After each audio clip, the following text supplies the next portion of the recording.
კიდევ ერთხელ მოგესალმებით, უყურებთ ახალობებს 4-ზე, მე ქეთი მამრიგიშვილი ვარ.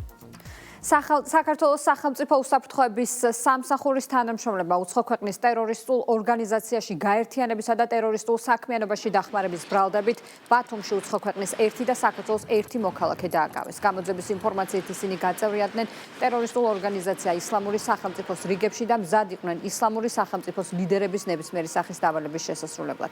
გამოძებით ასევე დგინდება, რომ დაკავებულები საქართველოდან მიემგზავრებოდნენ სხვა ქვეყანაში, სადაც უნდა შეერთებოდნენ ისლამური სახელმწიფოს მებრძოლებს. შხრაკის შედეგად ამოღებულია ელექტრონული ინფორმაციის მატარებელი მოწყობილობები, ტერორისტული ორგანიზაცია ისლამური სახელმწიფოს სიმბოლიკის ამსახველი ნივთები და სხვა მტკიცებულებები. დანაშაული 10-დან 17 წლამდე პატიმრობას ითვალისწინებს. გამოძიებით დადგენილია, რომ აღნიშნული პირები გაწევრიანდნენ ტერორისტულ ორგანიზაცია ისლამური სახელმწიფოს რიგებში. დადეს ერთგულების ფიცი, ეგრეთ წოდებული ბაიათი, რაც ასახეს ვიდეო ფაილის სახით და გადაუგზავნეს ორგანიზაციის ლიდერებს, რითაც უპირობო მორჩილება გამოუცხადეს მათ. ისინი მზად იყვნენ ისლამური სახელმწიფოს ლიდერების ნებისმიერი სახის დავალების შესასრულებლად.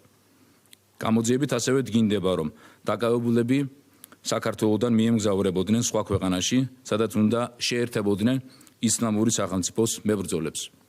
საგამოძიებო მოქმედებების შედეგად ამოღებულია ელექტრონული ინფორმაციის მატარებელი მოწყობილობები, დაურეგისტრირებელი სიმბარათები, მობილური ტელეფონები, ტერორისტული ორგანიზაცია ისლამური სახელმწიფოს სიმბოლიკის ამსახველი ნივთები, ნიღბები, პირადი დოკუმენტები და საქმისთვის მნიშვნელობის მქონე სხვა მტკიცებულებები. აღნიშნულ ფაქტთან დაკავშირებით გამოძიება სისხლის სამართლის კოდექსის 322 მუხლით მიმდინარეობს. რაც უცხო ქვეყნის ტერორისტულ ორგანიზაციაში გაერთიანებას და ტერორისტულ საქმიანობაში დახმარებას გულისხმობს. დანაშაული საჯელი სახით 10-დან 17 წლამდე პატიმრობას ითვალისწინებს. მმართველი პარტია საკონსტიტუციო სასამართლოს ახალ კონსტიტუციური სარჩელით მიმართავს ანტისახელმწიფოებრივი მიზნების მქონე იმ პარტიების ჩამონათვალს, რომლის საქმიანობის აკრძალვასაც სახელმწიფო გუნდი მოითხოვს, პარტია ფედერალისტები დაემატა. თავდაპირველ კონსტიტუციურ სარჩელში იყო 3 პარტია: ნაციონალური მოძრაობა, კოალიცია ცვლილებებისთვის და ლელო. ახალ კონსტიტუციურ სარჩელში ამ 3 პარტიასთან ერთად იქნება ფედერალისტური პარტია. ახალი საკონსტიტუციო სარჩელის საფუძველი ფედერალისტების 4 ოქტომბრის ხელისუფლების დამხობის ორგანიზატორებთან გაერთიანება და მათი სტრატეგიული მიზნების გაზიარება გახდა. შალვა პაპუაშვილის თქმით, სარჩელში მითითებულმა 4-ვე პარტიამ საკუთარ ამოცანად დასახეს, რომ არჩევნების დელეგიტიმაცია და კონსტიტუციური ორგანოების უფლებამოსილებების არაღიარება მოხდეს. პარტია ფედერალისტებში დღეს აღიარებენ, რომ მათი მიზანი ხელისუფლების არაღიარების პოლიტიკის გაგრძელებაა.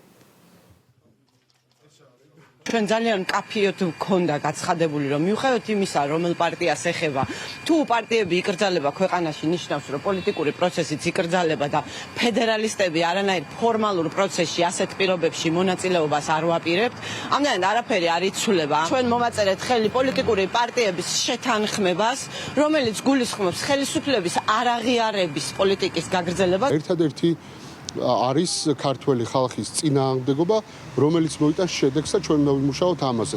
ქართულმა ოცნებამ ყველანაირი წითელი ხაზი გადაკვეთა. 2 მარტს ხელმოწერილი დეკლარაციით რამდენიმე პარტიამ გაიზიარა ის სტრატეგიული ამოცანები, რაც მათ აქვთ, გაერთიანდნენ 4 ოქტომბრის ხელისუფლების დამხობის ორგანიზატორებთან და ამითაც გაიზიარეს მათ კიდევ ერთხელ ურთიერთ გაიზიარეს სტრატეგიული მიზნები, განაცხადეს მათი ამოცანა, რომ მოხდეს არჩევნების დელეგიტიმაცია, რომ მოხდეს კონსტიტუციური ორგანოების უფლებამოსილებების არაღიარება. რა თქმა უნდა, ამ ალიანსში არიან სხვა პარტიები, თუმცა ისევე როგორც წინა შემთხვევაში ჩვენ ვთქვით, რომ ჩვენ ერთი მხრივ უყურებთ თუ რა არის მიზნები, რამდენად ანტიკონსტიტუციური მიზნები აქვს ამა თუ იმ პარტიას, მეორე მხრივ ასევე უყურებთ თუ რამდენად არსებითია მათი გავლენა პოლიტიკაზე. დღეს ამ ალიანსში ვიცით, რომ ამ ალიანსის ლიდერები არიან მიხეილ სააკაშვილი, გიგა ბოკერია და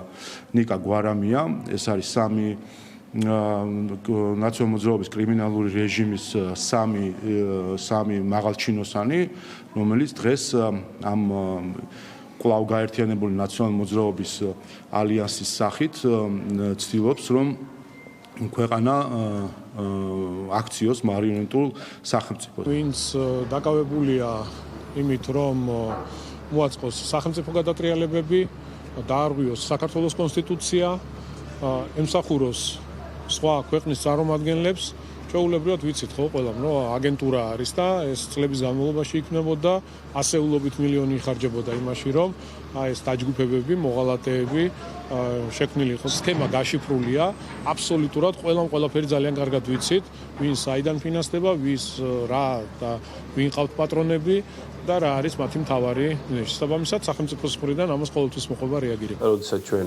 ზოგადად ამ სიას ვადგენდით, რამდენიმე კრიტერიუმით ხელმძღვანელობდით.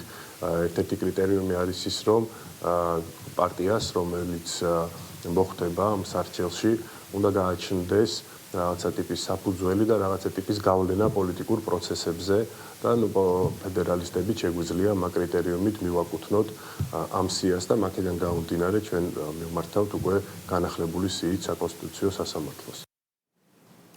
Deep State-ის გეგმები და მათთვის არასასრული დაუმორჩილებელი პოლიტიკური ძალებისა და ლიდერების მოშორების გეგმა. ფილოსოფოსი ზაზა შათრიშვილი ოლიგარქიული ოჯახების გეგმებზე ვრცელ წერილს აქვეყნებს და უნგრეთის არჩევნებში ვიქტორ ორბანის დამარცხებას Deep State-ის კარგად გათვლილ სცენარს უწოდებს.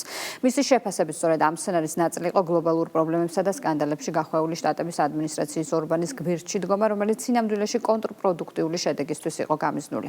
ორბანის მოშორების შემდეგ შათრიშვილის მტკიცებით ოლიგარქიული ოჯახები საქართველოს შეტევას გაორმაგებული ენერგიით გააგრძელებენ, რომ ქვეყნის სათავეში მათ მიერ კონტროლირებადი მარიონეტები მოიყვანონ. შათრიშვილს აქვს მოლოდინი, რომ ზეწოლა ქვეყანასა და ხალხის მიერ არჩეულ ხელისუფლებაზე კიდევ უფრო გაძლიერდება. ამ ფონზე ფილოსოფოსი კრიმინალური პოლიტიკური პარტიების აკრძალვაზე საუბრობს და მიიჩნევს, რომ ხელისუფლება ვალდებულია პასუხი აგებინოს დამნაშავე პოლიტიკურ ძალას, რომელიც ჯერ ხელისუფლების პირობებში, ხოლო შემდეგ ოპოზიციიდან აზიანებდა ქვეყანას, ჰქონდა გადატრიალების არაერთი მცდელობა და ღიად დაუფარავად ემსახურებოდა Deep State-ის ინტერესებს.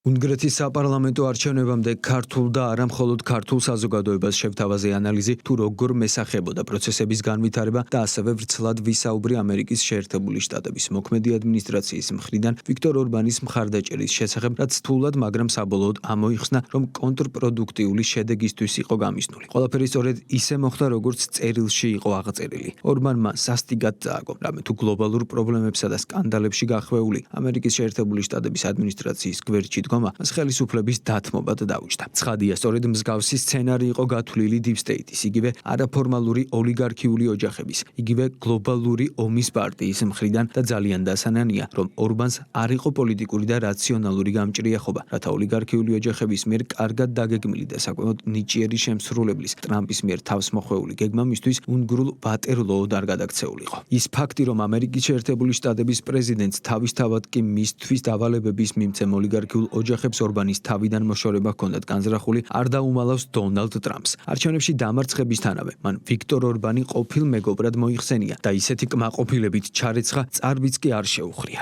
პარალელურად ახალი პრემიერი შეაქო და მასთან პროდუქტიული თანამშრომლობა დააანონსა. ეს არის სწორედ გლობალური ომის პარტიის ხელწერა, რომლისთვისაც არ არსებობს პოლიტიკაში მეგობრები და მოკავშირეები. არსებობენ მხოლოდ მორჩილი და დავალების შემსრულებელი მარიონეტები, ხოლო ურჩ მოთამაშეებს, რომლებიც Deep State-ის გეგმებს ვერ გაშიფრავენ და მათ ხაფანგებს ვერ გაუმკლავდებიან, სწორედ ორბანის მსგავსი ბედი ელოდებათ. ახლა კი ქართულ კონტექსტს და ჩვენს ქვეყანას რომ დავუბრუნდეთ, ცხადია, უნგრეთში ჩატარებული წარმატებული სპეცოპერაციის და მათ მითითებებს დაუმორჩილებელი ორბანის მოცილების შემდეგ ოლიგარქიული ოჯახები საქართველოს შეტევას გაორმაგებული ენერგიით გააგრძელებენ. თამამად შემიძლია ვთქვა და პასუხი ვაგო საკუთარ სიტყვებზე, რომ დღეს თუ რომელიმე ქვეყანა არის სუვერენული და დამოუკიდებელი გლობალური ომის პარტიის გავლენებისგან, ერთ-ერთი სწორედ საქართველოა და ამიტომაც ვარ დარწმუნებული. ზეწოლა ჩვენს ქვეყანასა და ხალხის მიერ არჩეულ ხელისუფლებაზე კიდევ უფრო გაძლიერდება. ქართული საზოგადოების უდიდესი ნაწილი იმედის თვალით შეჰყურებს იმ პროცესებს, რომელიც დღეს სამართლებრივ სივრცეში მიმდინარეობს და რომელმაც ლოგიკური თვალსაზრისით კრიმინალური პოლიტიკური პარტიების აკრძალვა და მოღალატე აგენტურული პოლიტიკოსების მკაცრი სამართლებრივი სასჯელი უნდა განაპირობოს. ცხადია, ამ გზას ალტერნატივა არ აქვს. ხელისუფლება ხალხის წინაშე ვალდებულია, რომ პასუხი აგებინოს დამნაშავე პოლიტიკურ ძალას, რომელიც ჯერ ხელისუფლების პირობებში, ხოლო შემდეგ ოპოზიციიდან მან არასვენებდა ამ ქვეყანას. ჰქონდა გადატრიალების არაერთი მცდელობა და ღიად დაუფარავად ემსახურება Deep State-ის ინტერესებს. ჩვენი საზოგადოების უდიდესი ნაწილი გულწრფელად ფიქრობს, რომ ამ ბანდიტების განეიტრალებით ქვეყანა ერთხელ და სამუდამოდ დაისვენებს გამუდმებული ქაოსისგან, მაგრამ სამწუხაროდ მინდა ჩვენს მოსახლეობას ვუთხრა, რომ ეს ფუჭი იმედია, რომელსაც საფუძველი არ გააჩნია. ზემოთ ვახსენე, რომ საბედნიეროდ გაშიფრული გვაქვს გლობალური ომის პარტიის, იგივე Deep State-ის მოქმედების ფორმულა და ამიტომ დანამდვილებით შემიძლია გითხრათ, რომ ოლიგარქიული ოჯახების მხრიდან საქართველოსთან ზავი მორიგება, მოლაპარაკება არ იქნება. არ იქნება ერთადერთი მიზეზის გამო. მათი უმთავრესი მიზანია ქვეყანა იმართებოდეს მარიონეტების, მათ დამით დაქვემდებარებული პაიკების ხელით და როგორც საქართველო, ასევე მისი ხალხი ემსახურებოდეს ოლიგარქიული ოჯახების ინტერესს. საბედნიეროდ მოქმედი პოლიტიკური გუნდი მსგავს ნაბიჯს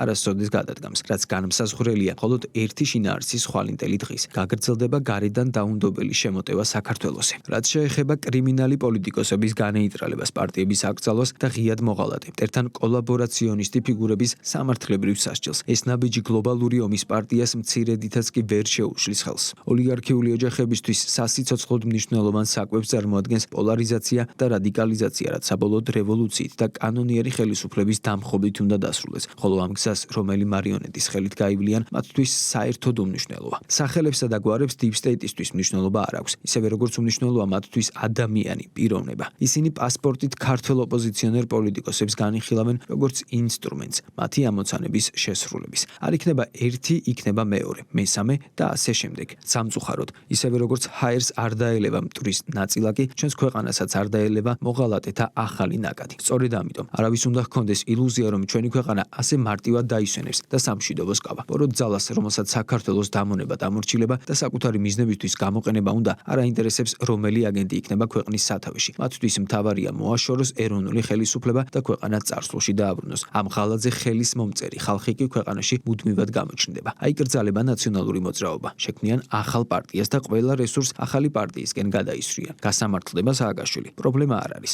შექმნიან ახალ მორჩილ ლიდერს და მასზე დახარჯავენ ქართველი ხალხის მოსატყუებელ რესურსს. ამ ყველაფრის გათვალისწინებით საზოგადოებას მინდა განსაკუთრებული სიფრთხილისა და გააზრებულად მოქმედებისკენ მოვუწოდო. მართალია და სწორია, რომ არსებული პოლიტიკური ნაგავისგან, გაშიფრული აგენტურისგან უნდა სრულად გაიწმინდოს პოლიტიკური ველი, მაგრამ მეორე მხრივ ეს ქმნის საფრთხეს, რომ მოსუფთავებულ ლანდშაფტზე ოლიგარქიულმა ოჯახებმა ახალი მარიონეტი არ შემოაგდონ, რომელსაც ერთი შეხედვით კავშირი არ ექნება კრიმინალურ პოლიტიკურ ბანდასთან, მაგრამ ცხადია, ის იქნება სრულად დამორჩილებული Deep State-ის და ომის პარტიის მითითებებს. სრული პასუხისმგებლობით ვამბობ, სანამ ეს ძალა ბობოქრობს და მსოფლიოს დამონება სურს, ვერანაირი პარტიის და აგენტის განეიტრალება ვერ იქნება დამშვიდების საფუძველი. მთავარია ინფორმირებულობა, მათი ხაფანგების წინასწარ გამოცნობა და განეიტრალება, რაშიც ქართულ საზოგადოებას უდიდესი გამოცდილება უკვე აქვს. და ბოლოს, არც თუ ისე სახარბიელო პროგნოზების მიუხედავად, კიდევ ერთხელ მინდა ხაზგასმით აღვნიშნო, რომ დღეს ჩვენს ქვეყანას ყავს პატრიოტული სულისკვეთებით გამსჭვალული ხელისუფლება, რაც მთავარია ყველა მათი ქმედება მიანიშნებს, რომ სრულ ინფორმაციას ფლობენ მიმდინარე მოვლენებზე და არათუ ინფორმაციის ანალიზის ძალიან კარგი უნარი აქვთ. ბოლო წლებში ხელისუფლება ქართულ საზოგადოებასაც დაეხმარა პროცესებში სრულყოფილად გარკვეულიყო. დღეს ჩვენი მოსახლეობის აბსოლუტურმა უმრავლესობამ ზუსტად იცის რა ძალა ებრძვის საქართველოს. ამიტომ წამს, რომ გლობალური ომის პარტიის გაუჩერებელი მცდელობების მიუხედავად კვლავ დაიმონონ საქართველოს პოლიტიკური გუნდი არათუ გაუმკლავდება ამ სირთულეებს, ქართველი ხალხის სახით იმხელა რესურსი და ენერგია აქვს, რომ ქვეყნის შეუქცევადი განვითარება კიდევ უფრო მაღალი ტემპით გაგრძელდება. პრაღის სამოქალაქო საზოგადოების ცენტრის ხელმძღვანელი იგორ ბლაჟევიჩის ქართველი რადიკალებისთვის ტრენინგების ჩატარებას განაგრძობს. გავრცელებული ინფორმაციით ბლაჟევიჩმა ტრენინგები ჩაუტარა მოძრაობა წერტილის, მოძრაობა ფარისა და მომავლის აკადემიის წარმომადგენლებს.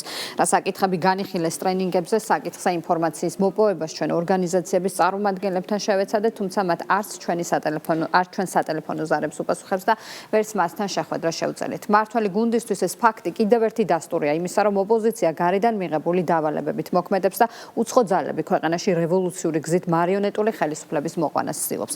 ქართულ ოცნებაში პოლიტიკურად გაკოტრებული ოპოზიციის წარუმატებელ მცდელობებს იხსენებენ და ოპოზიციის მორიგ მოსალოდნელ მარცხლზე საუბრობენ. ბლაჟევიჩის რადიკალურ დაჯგუფებასაც შეეხება, რასაც ის ატრენინგებს, ხა პირველი არ არის, იმაქამდე იყვნენ აკერმანის დაჯგუფება, ახლა ბლაჟევიჩის დაჯგუფება, რა ვიცი, ქართული არაფერი არ მოსწონს მოკლედ ამ ხალხს, არ ვიცი, ვერანაირად ინსპირაციას ვერ პოულობენ, თუნდაც ქართულ პროტესტის ისტორიაში და ცდილობენ რომ უცხოელების მარიონეტები იყვნენ. კიდევ ერთხელ, ჩემთვის საკმაოდ ნათელია, რომ ეს არის ჩვეულებრივი სპეცსამსახურების პროექტი და იცით თქვენ, რომ სახელმწიფო უსაფრთხოების სამსახური აკვირდება ამ პროცესს, ასე რომ ყველაფერზე დარწმუნებული ვარ, რომ ინფორმირებულია სახელმწიფო უსაფრთხოების სამსახური და შესაბამის ზომებსაც იღებს. ეს არის ჩვეულებრივი ოპერაცია საქართველოს სპეცსამსახურების მიერ დაგეგმილი ოპერაცია საქართველოს წინააღმდეგ, როგორც ის იყო აკერმანის შემთხვევაში, ახლა ბლაჟევიჩი და სხვები და ამისი ეჭვი რა თქმა უნდა ძალიან რეალური არის. გვახსოვს როგორ იფუთებოდა აღნიშნული ტრენინგები, რომ თითქოს რაღაც მძიმესენით დაავადებული ბავშვების ტრენინგები უნდა ჩაეტარებინათ, ამისთვის ფულს იღებდნენ და რეალურად იქ საუბარი მიმდინარეობდა რევოლუციურ სცენარზე, ვინ როგორ უნდა იმოქმედოს, რა პროცესები უნდა წარიმართოს და ასე შემდეგ. იგივე არის ახლაც, ხო, ეს ქვეყნის მტრები არ ჩერდებიან, ცდილობენ რომ პოლარიზაცია კიდევ უფრო გააღრმავონ, ცდილობენ იმას, რომ ხალხი ერთმანეთს დააპირისპირონ, მაგრამ სახელმწიფოს სამსახურები არიან მოწოდების სიმაღლეზე და ვინც კი რაიმე კანონდარღვევას ჩაიდენს, ამას მოყვება ძალიან ხისიერი და მკაცრი რეაგირება. 1000 თავის გამართლება მოვისმინეთ, იყო თუ არა ბლაჟევიჩი მათი ტრენერი, არიგებდა თუ არა და აძლევდა თუ არა ინსტრუქციებს. რა თქმა უნდა, ადგილობრივ აგენტურას არანაირი სურვილი არ აქვს, რომ გაამჟღავნონ თავისი ტრენერი და იმ ინსტრუქციების მიმცემი, რომლის შესაბამისადაც ისინი მოქმედებენ, ეს აკერმანი იქნებოდა თუ ახლა ბლაჟევიჩი, არანაირად არ იცვლება საერთო მოცემულობა, ადგილობრივი აგენტურა ხელმძღვანელობს გარედან წამოსული მითითებებით, ხელმძღვანელობს იმ ინსტრუქციებით, რომელსაც გარედან უწერენ და სახელმძღვანელოებად აწვდიან, თუმცა კიდევ ერთხელ ვიცით, რომ ეს ინსტრუქციები არის წაგებული ომი მათთვის და ქართულმა ხალხმა ამ ყველაფერზე დიდი ხანია უკვე თქვა უარი. ყველა ეს აქტორი რითი გამოირჩევა? ხო, გამოირჩევა იმითი, რომ სახელი აქვთ მოხვეჭილი რევოლუციური სცენარების დაგეგმვაში და ეხლა კონკრეტულად ეს ბატონი ჩეხეთიდან ასრულებს ზუსტად იგივე მისიას რადიკალური ოპოზიციისთვის. და ეს რა თქმა უნდა არავის არ უყვირს, ხო, ბოლო 4 წლის განმავლობაში ჩვენ უკვე რამდენიმე რევოლუციის სცენარი ვიხილეთ და საბედნიეროდ ჩვენს ქვეყანაში სახელმწიფო უსაფრთხოების სამსახური, ჩვენი შინაგან საქმეთა სამინისტრო, ძალოვანი უწყებები მოწოდების სიმაღლეზე არიან და რა თქმა უნდა ყველაფერზე ფლობენ ინფორმაციას და არ დაუშვებენ არანაირ არეულობაში. დიუშენის კუნთოვანი დისტროფიის სამკურნალო პრეპარატი, რომელიც დადასტურებულ რისკებს შეიცავს და ექსპერიმენტულ ეტაპზეა. ამერიკის შეერთებული შტატების სურსათისა და მედიკამენტების სააგენტო, რომელიც წამლების უსაფრთხოებასა და ეფექტურობას აკონტროლებს, პრეპარატ ედებილისის გამოყენებასთან დაკავშირებით მკაცრ გაფრთხილებას გასცემს. საუბარია ღვიძლის სერიოზულ დაზიანებაზე. საფრთხის შემცველი გვერდითი ეფექტების გარდა სააგენტო იკვლევს ფატალური შემთხვევებსაც, როდესაც ედებილისის მიღების შემდეგ 8 წლის ბავშვი გარდაიცვალა. ეს პრეპარატი ერთ-ერთია, რომლის საქართველოში შემოტანასაც დიუშენით დაავადებული ბავშვების მშობლები ითხოვენ. არსებული რისკების გათვალისწინებით მართლგუნდში აცხადებენ, რომ სახელმწიფო პასუხისმგებელია პაციენტის საუკეთესო ინტერესების შესაბამისად იმოქმედოს და გამოინახოს მკურნალობის ისეთი მეთოდი, რომელიც პაციენტისთვის ზიანის მომტანი არ იქნება. ამერიკის შეერთებული შტატების სურსათისა და მედიკამენტების ადმინისტრაცია იძიებს 8 წლის ბიჭის გარდაცვალებას, რომელმაც მიიღო ელევიდისი. გენური თერაპია დიუშენის კუნთოვანი დისტროფიის სამკურნალოდ პაციენტი 2025 წლის 7 ივნისს გარდაიცვალა. FDA მოითხოვა და მიიღო პროდუქტის დისტრიბუციის ნებაყოფლობითი შეჩერება, რადგან ის იძიებს უსაფრთხოების საკითხებს. რა თქმა უნდა, ერთი მხრივ გასაგები არის მშობლების წუხელი და სურვილი, რომ იქნას გამონახული გზები მკურნალობისა, მეორე მხრივ არის რა თქმა უნდა სახელმწიფოს პასუხისმგებლობა, რომ მთავარი პრინციპი, რითაც იწყება ფიცი საექიმო არის, რომ არ ამნო. ისე არ უნდა ჩაერიოს ექიმი, რომ უარესი შედეგი გამოიწვიოს. ამიტომ, რა თქმა უნდა, ეს ვრცელდება სახელმწიფოზეც, და აქედან გამომდინარე, ასე უყურებს სახელმწიფო ამ ყველაფერს. აქ მნიშვნელოვანი არის პროფესიული ხედვა, საექიმო ექიმების და სამედიცინო სფეროს წარმომადგენლების და მსოფლიო გამოცდილების გათვალისწინებით. მთლიანად ამ სურათში იკვეთება, რომ არიან ადამიანები, წამლის მწარმოებელი კომპანიები თუ დაინტერესებული პირები, მათ შორის პარტიული ტელევიზიები, ვინც ამ საკითხს განსაკუთრებულ და მავნებლურ პოლიტიკურ ასპექტს ანიჭებენ და ამ ყველაფრისგან ქმნიან მათთვის საინტერესო სანახაობას. სახელმწიფო, ისევე როგორც სამინისტრო, რა თქმა უნდა, თითოეული ჩვენგანი გულშემატკივრობთ და გვერდით უდგავართ ყველა ადამიანს, ვისაც სახელმწიფოს ზრუნვა ჭირდება, თუმცა იმ პირობებში, როდესაც წამალი, რომელზეც მშობლებს განსაკუთრებულად აიმედებენ, არა აქვს განსაკუთრებული დადასტურება მისი ეფექტიანობის და მათ შორის არის საკმაოდ ბევრი რისკებთან დაკავშირებული, რა თქმა უნდა, ვერ იქნება ერთმნიშვნელოვნად მიღებული და აღიარებული. ამიტომ, რა თქმა უნდა, ჩვენი მხრიდან იქნება ყოველგვარი და ყველანაირი სიფრთხილე გამოჩენილი იმისთვის, რომ ჩვენი ზრუნვა არ იყოს გადაქცეული პირიქით ნეგატიურ შედეგად. თვითონ წარმოებელი კომპანია, ვინც არის, ეს შეუძლია ნებისმიერ ადამიანს ნახოს, ვინც აღნიშნულ პრეპარატს აწარმოებს, თვითონვე წარმოებელი კომპანია ვერ იღებს პასუხისმგებლობას აღნიშნულ პრეპარატს. მე ვსვამ ძალიან მარტივ შეკითხვას.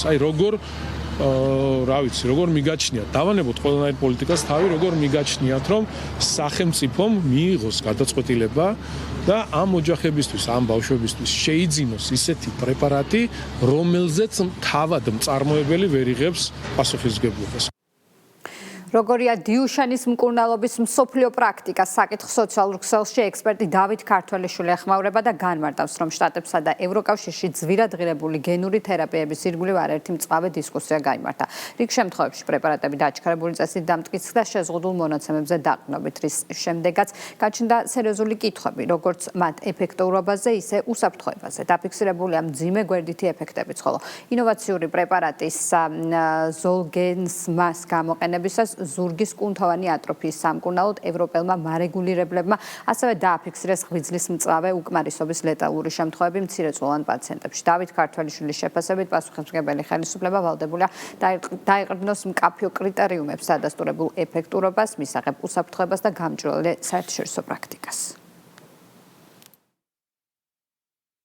ყოველრწულ სიტუაციას აქვს თავისი საერთაშორისო პრეცედენტი და ანალოგი, მათ შორის სამედიცინო ხასიათის იმას, რაც გგონია, რომ სწორედ აქ ხდება პირველად, სადღაც უკვე ჰქონია ადგილი და ამ გამოცდილების გათვალისწინება აუცილებელია მით უმეტეს იმ შემთხვევაში, როდესაც საქმე ეხება ბავშვების ჯანმრთელობას. სახელმწიფოს არ აქვს უფლება ემოციებით ჩაანაცვლოს მედიცინა წინა ხელისუფლების დროს. აქონდროპლაზიის თემამ უკვე აჩვენა, რა შედეგამდე მიჰყავს ბრმად მიღებულ პოლიტიკურ გადაწყვეტილებებს მილიონები დაიხარჯა საზოგადოებრივი ზეწოლის ქვეშ. მაშინ როცა მტკიცებულებითი ბაზა იმდენად სუსტი იყო, რომ ვერაფრით ვერ გაამართლა მოლოდინები. დიუშენის სინდრომის შემთხვევაში კი ვითარება კიდევ უფრო რთულია, საქმე გვაქვს მძიმე პროგრესირებად დაავადებასთან, სადაც მშობლების ნებისმიერი იმედი დაინტერესებული ძალების და манипуლატორების ხელში სამწუხაროდ სწრაფად იქცევა ხელისუფლებაზე ზეწოლის ინსტრუმენტად. სწორედ ასეთ პირობებში მოწმდება სახელმწიფოს სიმწიფე. შეუძლია თუ არა მას განასხვაოს მეცნიერული ფაქტი, საერთაშორისო გამოცდილება ემოციური ან პოლიტიკური კამპანიისგან. მსოფლიო პრაქტიკა ამ მხრივ საკმაოდ ნათელია ამერიკის შეერთებულ შტატებსა და ევროკავშირში ძვირადღირებული გენური თერაპიების ირგვლივ არაერთი მწვავე დისკუსია გაიმართა რიგ შემთხვევებში. პრეპარატები დაჩქარებული წესით დამტკიცდა შეზღუდულ მონაცემებზე დაყრდნობით, რის შემდეგაც გაჩნდა სერიოზული კითხვები, როგორც მათ ეფექტურობაზე, ისე უსაფრთხოებაზე. ისეთი საერთაშორისო მარეგულირებლები, როგორიცაა FDA, ამერიკის შეერთებული შტატების სურსათისა და მედიკამენტების ადმინისტრაცია და ევროპის წამლის სააგენტო, მუდმივად ცდილობენ დააბალანსონ საზოგადოებრივი ზეწოლა და მტკიცებულებითი მედიცინის პრინციპები. დაფიქსირებულია მძიმე გვერდითი ეფექტებიც, მათ შორის ლეტალური შედეგები, რის გამოც მსგავსი თერაპიები მკაცრი კონტროლისა და შეზღუდვების ქვეშ გამოიყენება. ეს არ არის სასწაულებრივი წამლები, ეს არის მაღალი რისკის მქონე ინოვაციური ტექნოლოგიები. აქედან გამომდინარე, მთავარი დასკვნა მარტივია, მოთხოვნა, რომ სახელმწიფომ იყიდოს ნებისმიერ ფასად არ არის ჯანდაცვის საკითხი. ეს არის დიდი ალბათობით მოსალოდნელი ტრაგედიის პოლიტიზირება. მსგავს კამპანიებს თითქმის ყველგან ერთი და იგივე ლოგიკა აქვს: მძიმე დიაგნოზი, ძლიერი ემოციური ზეწოლა, ოჯახების მხრიდან და სახელმწიფოს დაყენება არჩევანის წინაშე, ან დახარჯოს ათეულობით მილიონი არასრულად დადასტურებულ თერაპიაზე, ან მიიღოს ბრალდება არაჰუმანურობაში. პასუხისმგებელი ხელისუფლება ვალდებულია იმოქმედოს სხვაგვარად, დაეყრდნოს მკაფიო კრიტერიუმებს, დადასტურებულ ეფექტურობას, მისაღებ უსაფრთხოებას და გამჭვირვალე საერთაშორისო პრაქტიკას. მოქმედი ხელისუფლების ფრთხილი პოზიციის მხარდაჭერა ამ საკითხში არ არის ცინიზმი, ეს არის პასუხისმგებლობა. სახელმწიფო ვერ დააფინანსებს გადაწყვეტილებებს, სადაც არ არსებობს მტკიცე მეცნიერული კონსენსუსი და სადაც რისკები შესაძლოა სარგებელს აღემატებოდეს. წინააღმდეგ შემთხვევაში ეს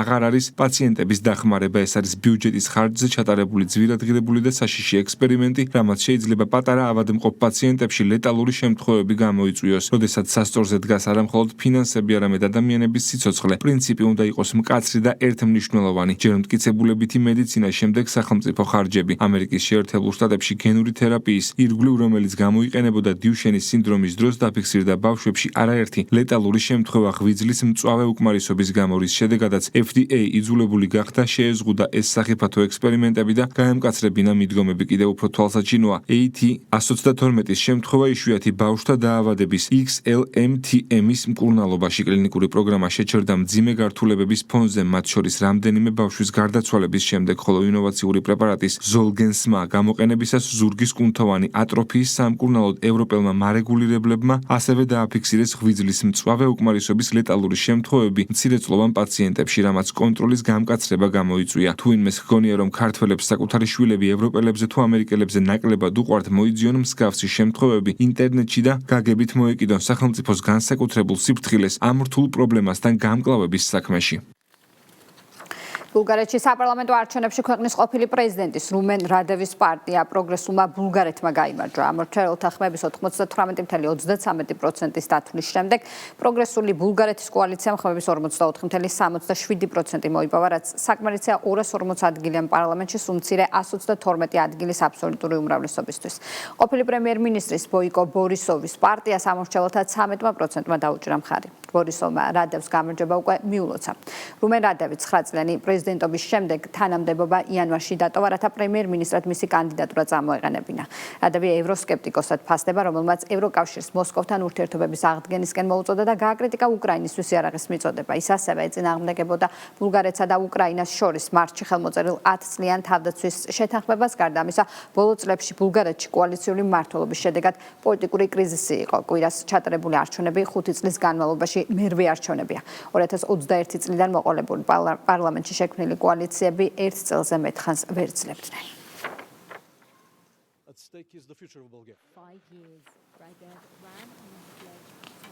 რუმენ რადევს არჩევნებში გამარჯვება მიულოცა საქართველოს პრემიერ-მინისტრმა ირაკლი კობახიძის თქმით, საქართველო მოუთმენლად ელის ქვეყნებს შორის მეგობრობის შემდგომ გამტკიცებას და ძლიერი პარტნიორობის გაღრმავებას.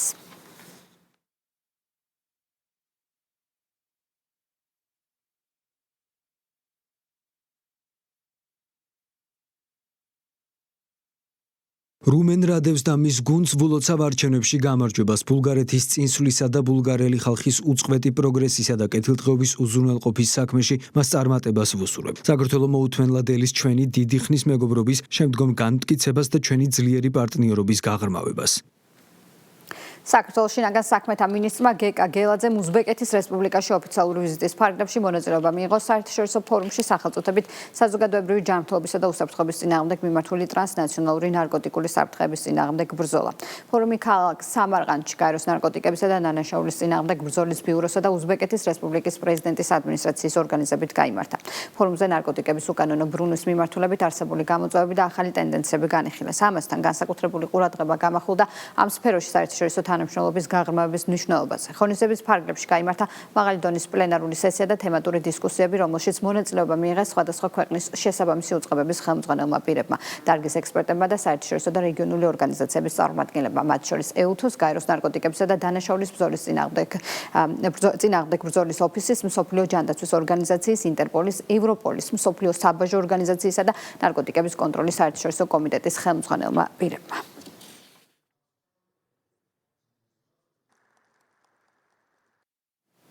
საქართველოს შინაგან საქმეთა მინისტრმა ორმხრივი შეხვედრა გამართა უზბეკეთის რესპუბლიკის ეროვნული გვარდიის მეთაურთან. მხარეებმა ორ ქვეყანას შორის არსებული მტკიცე პარტნიორული ურთიერთობების მნიშვნელობაზე ისაუბრეს. განსაკუთრებული ყურადღება გამახვილდა საქართველოსა და უზბეკეთის რესპუბლიკის სამართალდამცავ უწყებებს შორის არსებულ თანამშრომლობაზე და სამომავლო გეგმებზე. შეხვედრის მონაწილეებმა გამოხატეს მზაობა აქტიურად გააგრძელონ ერთობლივი მუშაობა არსებული კავშირების გაღრმავების მიზნით.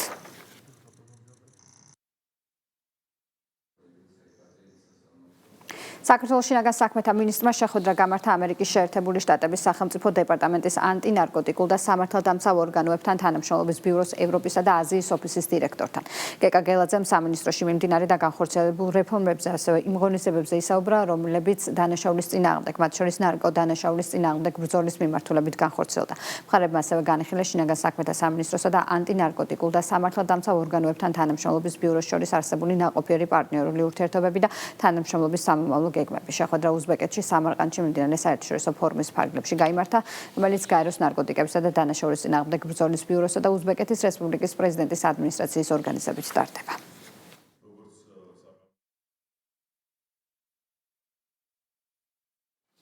პოლიციამ მარნეულში მომხდარი დაჭრის ფაქტით ხელკვალზე გახსნა დაკავებულია ერთი პირი. გამოძიებით დადგინდა, რომ ბრალდებულმა მარნეულის მუნიციპალიტეტში ურთიერთშელაპარაკებისას ცივი იარაღი თანასოფლელ სხეულის დაზიანება მიაყენა და შემთხვევის ადგილიდან მიიმალა. დაშავებული მამაკაცი საავადმყოფოში მოათავსეს. დაკავებულს გამოძიება ჯანმრთელობის განზრახ მძიმე დაზიანებას ედავება, მას 7 წლამდე ვადით თავისუფლების აღკვეთა ემუქრება.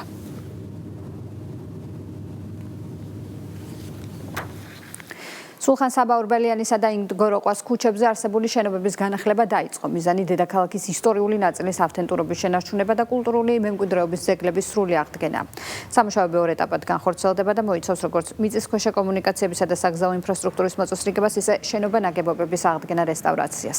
საცხოვრებელი პირობები 450-მდე ოჯახს გაუმჯობესდება. პროექტის განსახორციელებლად დაახლოებით 120 მილიონ ლარამდე დაიხარჯება. ისტორიული შენობების სარეაბილიტაციო სამუშაოებს დედაქალაქის მერი გაეცნო.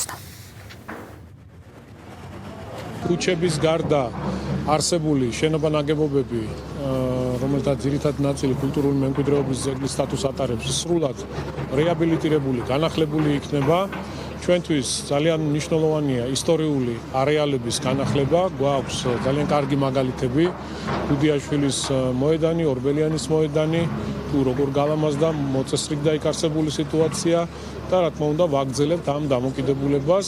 21 საცხოვრებელი სახლია, დაახლოებით 450 ოჯახზეა საუბარი, რომელთაც საცხოვრებელი პირობები გაუმჯობესდებათ და არსებული შენობა-ნაგებობები სრულად მოწესრიგებული, რეაბილიტირებული იქნება. პირველი რაც კეთდება, ეს არის მიწისქვემოთ არსებული ინფრასტრუქტურის მოწესრიგება, რომელიც არის უმძიმეს მდგომარეობაში. 21-მდე შენობა-ნაგებობა აქვს აღნიშნულ ქუჩებზე, აქედან 18 არის კულტურული მემკვიდრეობის ძეგლი. გარდა იმისა, რომ კულტურული მემკვიდრეობის ძეგლების რეაბილიტაციას ვახორციელებთ, იცვლება კომუნიკაციების ნაწილი, ანუ მიწისქვეშა და მიწისზედა კომუნიკაციები, რომელიც წლების განმავლობაში ქაოსურად იყო განთავსებული და ამორტიზირებულია, მთლიანად ხდება მათი შეცვლა, მოყვანა სტანდარტებიდან გამომდინარე და შემდგომში უშუალოდ იწყება კულტურული მემკვიდრეობის ძეგლების რეაბილიტაცია, რეკონსტრუქცია.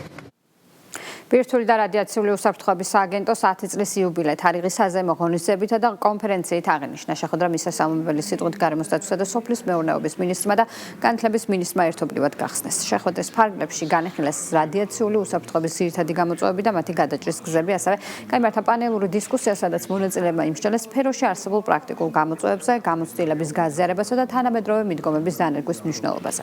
თარგის განვითარებაში შეტანილი განსაკუთრებული წვლილისთვის სამედიცინო დაწესებულებებისა და უნივერსიტეტების წარმომადგენლებს, ასევე ბირთვული და რადიაციული უსაფრთხოების სააგენტოს თანამშრომლებს ჯილდოები გადაეცათ. 10 წელია უკვე რაც ეს სააგენტო ფუნქციონირებს, შესაბამისად ძალიან დიდი წვლილი აქვს შეტანილი ქვეყნის ბირთვული და რადიაციული უსაფრთხოების განვითარებაში. განსაკუთრებული მადლობა, რა თქმა უნდა, თითოეულ ადამიანს, ვინც წვლილი შეიტანა ამ სააგენტოს დღემდე მოსვლაში, შექმნაში და კიდევ ერთხელ ხაზი ესმევა დღევანდელ დღეს 10 წლის იუბილეს, რომ ჩვენი ხელისუფლებისთვის განსაკუთრებულად მნიშვნელოვანი არის ჯანსაღი გარემო. სააგენტომ როგორც მარეგულირებულმა ორგანომ მნიშვნელოვანი პროგრესი მიაღწია ბოლო 10 წლის განმავლობაში, როგორც ინფრასტრუქტურული, ისე ტექნოლოგიური და ინსტიტუციური გაძლიერების მიმართულებით. აღნიშნული კუთხით ჩვენ ვაპირებთ მნიშვნელოვანი პროექტების განხორციელებას, საერთაშორისო თანამშრომლობას და პარტნიორებთან კიდევ უფრო გაღრმავებას ურთიერთობების. ძალიან მნიშვნელოვანია ქვეყნისთვის. თქვენ იცით, რომ საქართველოს საბჭოთა პერიოდში წარმოადგენდა იმ სამეცნიერო ცენტრს, სადაც მიდიოდა აქტიური კვლევა ბირთვული მიმართულებით და ამის შემდგომ როცა დაიშალა საბჭოთა კავშირი, საკმაოდ მნიშვნელოვანი ნაწილი ბირთვული ნარჩენებისა დარჩა ქვეყანაში და სწორედ ამ ნარჩენების მართვა, მათი მაქსიმალურად მოშორება დასახლებული პუნქტებიდან ეს არის ძალიან მნიშვნელოვანი საქმე. საქართველოს კულტურის სამინისტროს ორგანიზებითა და საფრანგეთში საქართველოს საელჩოს მხარდაჭერით პარიზის სალგავოს საკონცერტო დარბაზში კონცერტი ევროპული ტრადიციები ქართულ მუსიკაში გაიმართა. პროექტი, რომელიც ქართული მუსიკის საერთაშორისო არენაზე პოპულარიზაციას ისახავს მიზნად, ქართველი და ფრანგი მუსიკოსების კოლაბორაციით განხორციელდა. საღამოზე საფრანგეთის მუსიკალურ სცენასთან არსებულმა ორკესტრმა პირველად შეასრულა ქართული მუსიკა მაესტრო ნიკვაშვილის ხელმძღვანელობით. კონცერტში მონაწილეობა მიიღეს საქართველოსა და მის ფარგლებს გარეთ მოღვაწე ქართულმა ხელოვანებმა. პარიზის ერთ-ერთ საუკეთესო საკონცერტო დარბაზში. ის რომ ჟღერს ქართული მუსიკა, არიან ქართველი შემსრულებლები, არაჩვეულებრივი შემსრულებლები და თან ფრანგ მუსიკოსებთან ერთად ხდება ეს ყველაფერი, რომ ქართული მუსიკის პოპულარიზაცია ხდება მუსიკოსებისვე ჩართულობით, ეს არის უმნიშვნელოვანესი. საკუთრებით ემოციური იყო ბოლოს პატრიარქისადმი მიძღვნილი ავე მარია, რომელიც საოცარ ემოციას აღვიძებდა ყველა ჩვენგანში. შევეცადე რომ რამდენიმე ისეთი საკვანძო კომპოზიტორი ის მნიშვნელოვანი ნაწარმოებები გაჟღერებულიყო, რომელსაც ძალიან დიდი მოწონება ნამდვილად ხვდა. წილად და ამ ორკესტრთან, რომელიც დღეს ჩემთან ერთად მუშაობდა, ეს საფრანგეთის ორკესტრი, ბევრი პროექტი მაქვს მანამდე ნამუშევარი ჩაწერილი, მაგრამ ეს იყო პირველი, როდესაც ჩვენს ქართულ მუსიკაზე მუშაობდით და მინდა გითხრათ, რომ ჩემთვის ყველაზე დიდი გამარჯვება და მთავარი ასე ვთქვათ, წარმატება არის ის, როდესაც ესეთი დიდი სიხარულით ასრულებდნენ და ენთუზიაზმით ქართულ მუსიკას და ესე შეიყვარეს. ეს არის უდიდესი წარმატება ჩვენი კულტურის, ჩვენი ქვეყნის